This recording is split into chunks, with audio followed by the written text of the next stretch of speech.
Bonsoir, chers auditeurs, chères auditrices.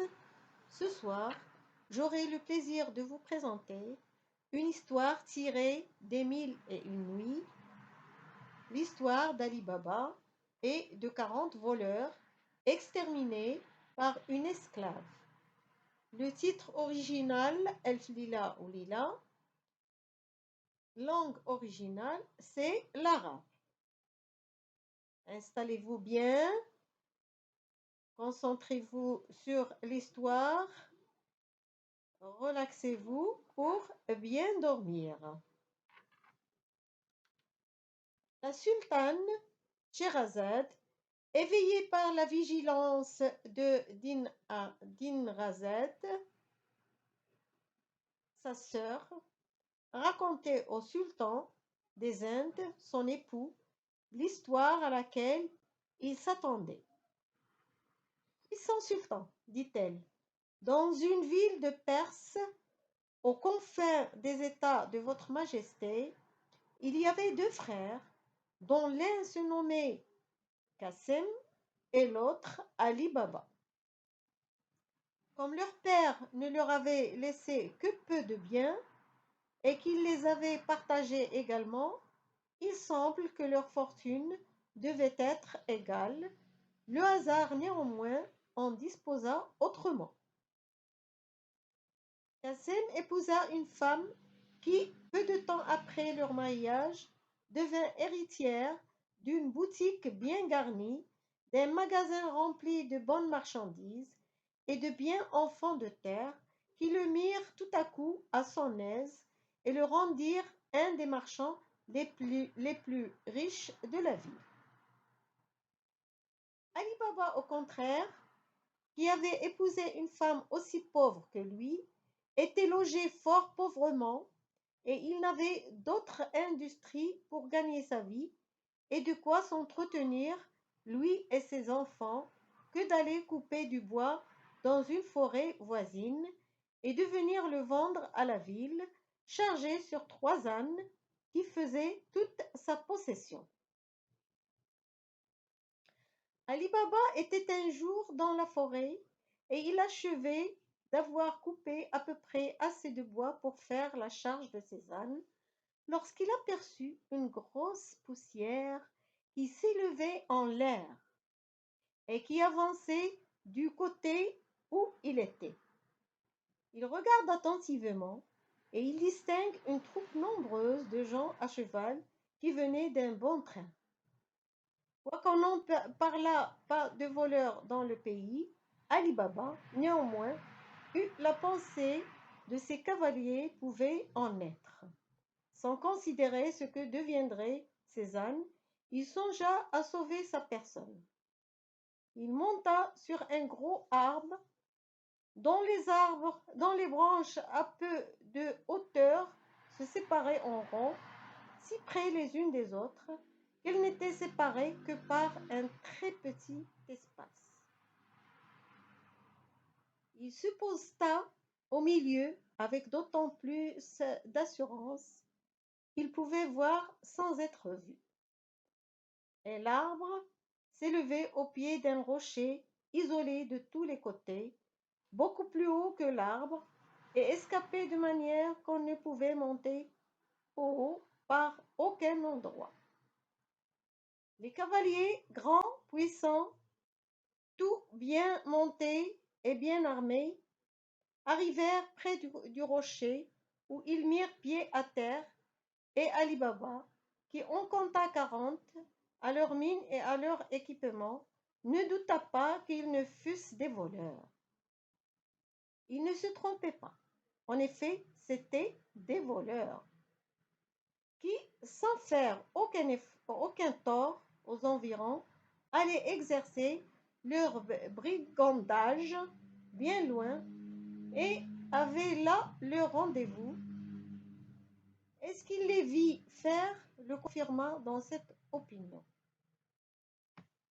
Chaque cavalier débrida son cheval, l'attacha, lui passa au cou un sac plein d'orge qu'il avait apporté sur la croupe, et ils se chargèrent chacun de leurs valises et la plupart des valises parurent si pesantes à Ali Baba qu'il jugea qu'elles étaient pleines d'or et d'argent monnoyé.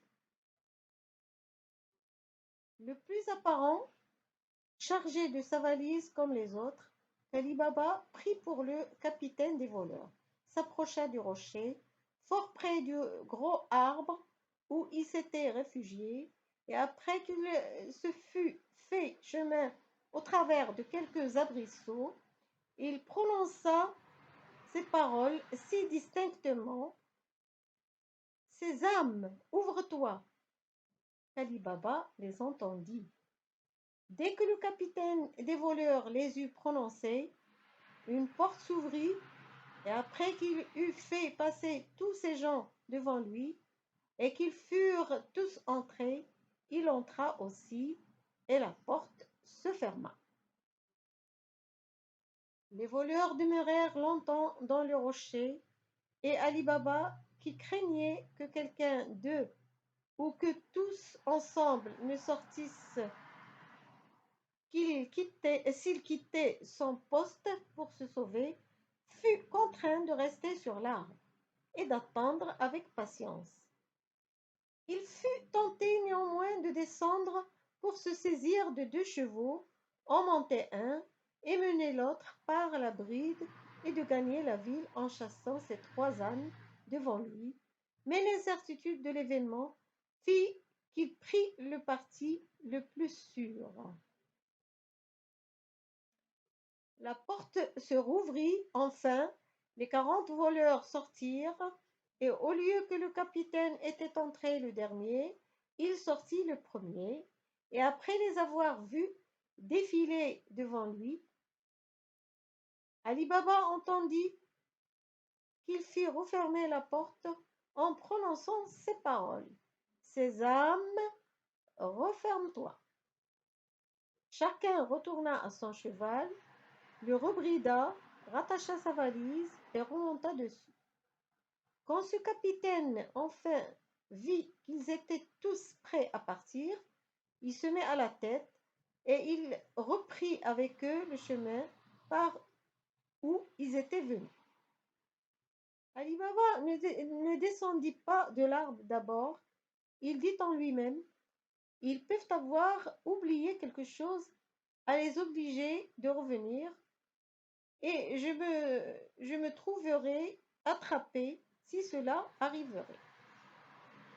Il les conduisit de l'œil jusqu'à ce qu'il les eût perdus de vue, et il ne descendit que longtemps après, pour plus grande sûreté. Comme il avait retenu les paroles par lesquelles le capitaine des voleurs avait fait ouvrir et refermer la porte, il eut la curiosité d'éprouver si, en les prononçant, elles feraient le même effet. Il passa au travers des arbrisseaux, et il aperçut la porte qu'il cachait. Il se présenta devant et dit: Sésame, ouvre-toi. Et dans l'instant, la porte s'ouvrit toute grande.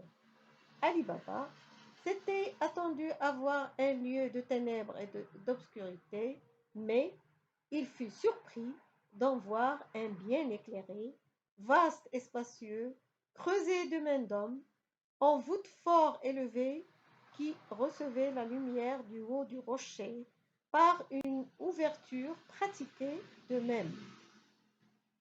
Il vit de grandes provisions de bouche, des ballots, de riches marchandises en pile, des étoffes de soie et de brocart, des tapis de grand prix, et surtout de l'or et de l'argent monnoyés par tas, et dans des sacs ou grandes bourses de cuir, les unes sur autres, et à voir toutes ces choses, il lui parut qu'il y avait non pas de longues années, mais des siècles, que cette grotte servait de retraite à des voleurs qui avaient succédé les uns aux autres. Ali Baba ne balança pas sur le parti qu'il devait prendre. Il entra dans la grotte, et dès qu'il y fut entré, la porte se referma, mais cela ne l'inquiéta pas. Il savait le secret de la faire ouvrir. Il ne s'attacha pas à l'argent, mais à l'or monnoyé, et particulièrement à celui qui était dans les sacs. Il en enleva à plusieurs fois autant qu'il pouvait emporter et en quantité suffisante pour faire la charge de ses 3 ânes.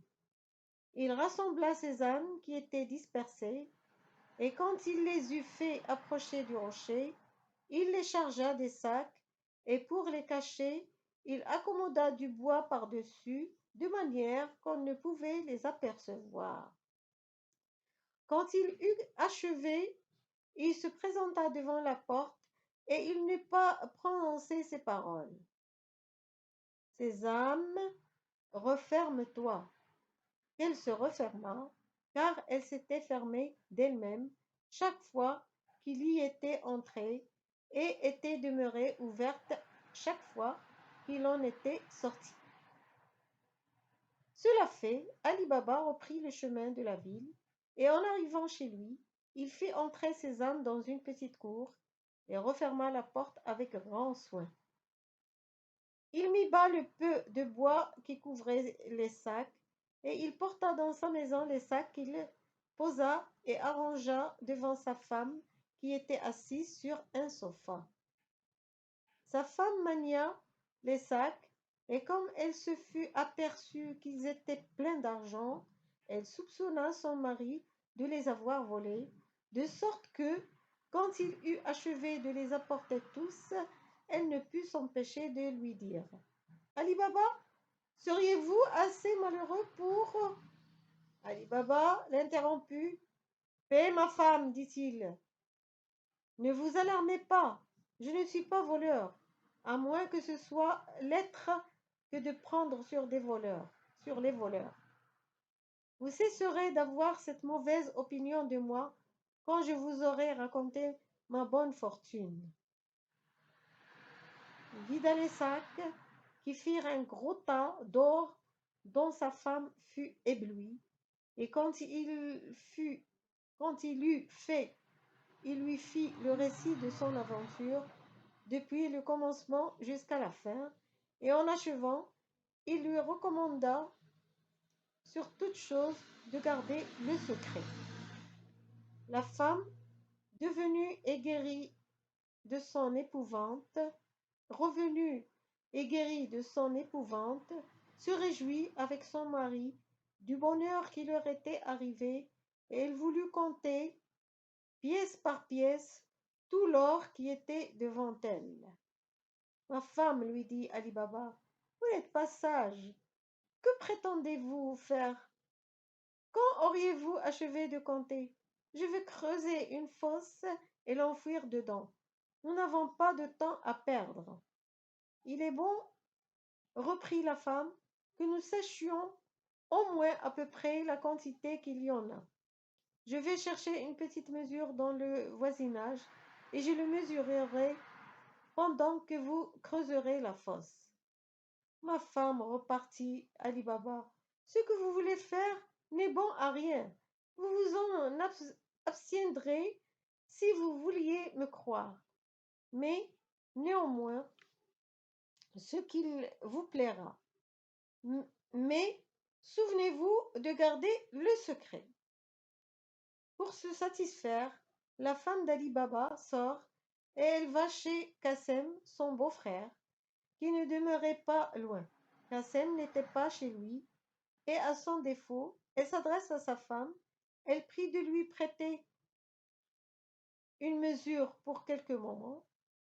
La belle-sœur lui demanda si elle la voulait grande ou petite, et la femme d'Ali Baba lui en demanda une petite. Très volontiers, dit la belle-sœur. Attendez un moment, je vais vous l'apporter. La belle-sœur va chercher la mesure, elle la trouve, mais comme elle connaissait la pauvreté d'Ali Baba, curieuse de savoir quelle sorte de grain sa femme voulait mesurer, elle s'avisa d'appliquer adroitement du suif au-dessus de la mesure, et il y en appliqua. Elle revint Et en la présentant à la femme d'Ali Baba, elle s'excusa de l'avoir fait attendre sur ce qu'elle avait eu de la peine à la trouver. La femme d'Ali Baba revint chez elle, elle posa la mesure sur le tas d'or, l'emplit et la vida un peu plus loin sur le sofa, jusqu'à ce qu'elle eût achevé. Et elle fut contentée du bon nombre de mesures qu'elle en trouva, dont elle fit part à son mari, qui venait d'achever de creuser la fosse. Pendant qu'Ali Baba enfouit l'or, sa femme, pour marquer son exactitude et sa vigilance à sa belle-sœur, lui reporte sa mesure, mais sans prendre garde qu'une pièce d'or s'était attachée au-dessous. Belle-sœur, dit-elle en la rendant, vous voyez que je n'ai pas gardé longtemps votre mesure. Je vous en suis bien obligée, je vous la rends. La femme d'Ali Baba n'eut pas tourné le dos que la femme de Kassem regarda la mesure par le dessous, et elle fut dans un étonnement inexprimable d'y voir une pièce d'or attachée. L'envie s'empara de son cœur dans le moment. Quoi, dit-elle, Ali Baba a de l'or par mesure? Et où le misérable a-t-il pris cet or? Kassem, son mari, n'était pas à la maison, comme nous l'avons dit. Il était à sa boutique, d'où il ne devait revenir que le soir. Tout le temps qu'il se fit attendre fut un siècle pour elle, dans la grande impatience où elle était de lui apprendre une nouvelle dont il ne devait pas être moins surpris qu'elle. À l'arrivée de Kassem chez lui, Kassem, lui dit sa femme, vous croyez être riche? Vous vous trompez. Ali Baba l'est infiniment plus que vous. Il ne compte pas son or comme vous, il le mesure. Kassem demanda l'explication de cette énigme et lui en donna l'éclaircissement en lui apprenant de quelle adresse elle s'était servie pour faire cette découverte, et elle lui montra la pièce de monnaie qu'elle avait trouvée attachée au-dessus de la mesure, pièce si ancienne que le nom du prince qui était marqué lui était inconnu. Loin d'être sensible au bonheur qui pouvait être arrivé à son frère pour se tirer de la misère, Kassem en conçut une jalousie mortelle.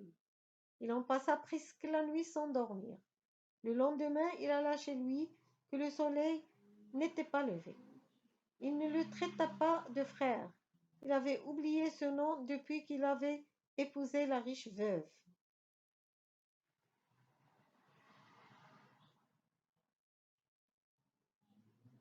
وأدرك شهرزاد الصباح فسكتت عن الكلام المباح. C'est comme ça qu'elle terminait son récit chaque nuit, pour tenir le roi en suspense et pour reprendre son histoire le lendemain, et ainsi elle assure sa survie. Passez une bonne nuit, agréable et paisible. Et si vous avez aimé ma vidéo, abonnez-vous à ma chaîne. À très bientôt.